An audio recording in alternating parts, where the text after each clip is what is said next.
اس مہینے میں کچھ وہ چیزیں ہیں کہ جو کی جاتی ہیں لیکن سنت کے خلاف ہیں۔ اس میں جو شعبان کی 15ویں رات جس کو شب برات کا نام دیا جاتا ہے، اب شب برات کا یہ لفظ جو ہے یہ ہمارے صرف وہ پاک و ہندوستان ان علاقوں میں ہے، یہاں پر عربوں میں نہیں ہے، اور بلکہ شب برات فارسی کا لفظ ہے۔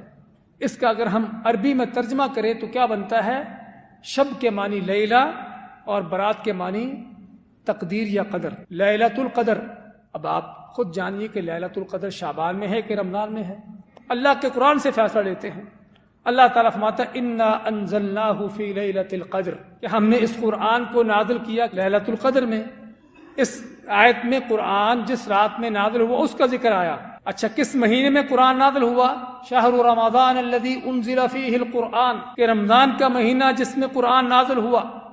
دونوں آیتوں کو جمع کر لیں تو پتہ چلتا ہے کہ قرآن نازل ہوا لیلۃ القدر میں، اور وہ لیلۃ القدر جس مہینے میں ہے وہ کون سا مہینہ ہے؟ وہ رمضان کا مہینہ ہے۔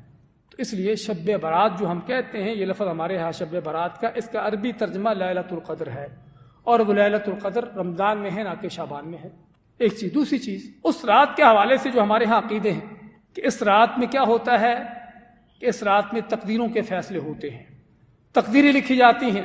سال بھر میں آپ کو کس کو زندہ رہنا، کس کو مرنا ہے، کس کے ساتھ کیا پیش آنا ہے، وہ لکھی جاتی ہیں۔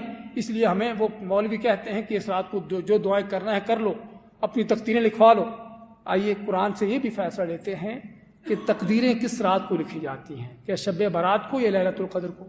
اللہ تعالیٰ نے اسی سورۃ القدر میں کیا فرمایا کہ فرشتے نازل ہوتے ہیں کس کے لیے؟ من کل امر، اللہ کے ہر کام کو نافذ کرنے کے لیے، اللہ کی تقدیروں کو نافذ کرنے کے فرشتے نازل ہوتے ہیں اس رات میں۔ اور دوسری سورۃ دخان میں تو اللہ نے اور بھی واضح کر کے فرمایا کہ فیہا یفرق کل امر حکیم، کہ اس لیلۃ القدر میں ہر کام کا حکمت کے ساتھ فیصلہ ہوتا ہے۔ اور اسی لیے رسول کے لیلۃ القدر کہتے اسی لیے ہیں کہ تقدیروں والی رات۔ تو جس رات میں فیصلے ہوتے ہیں پورے سال بھر کے، وہ لیلۃ القدر ہے، نہ کہ شب برات ہے۔ اس لیے شب برات کا لفظ ہی ہمارے ہاں جو لکھا گیا ہے وہ غلط ہے، قرآن کے خلاف ہے، سنت کے خلاف ہے۔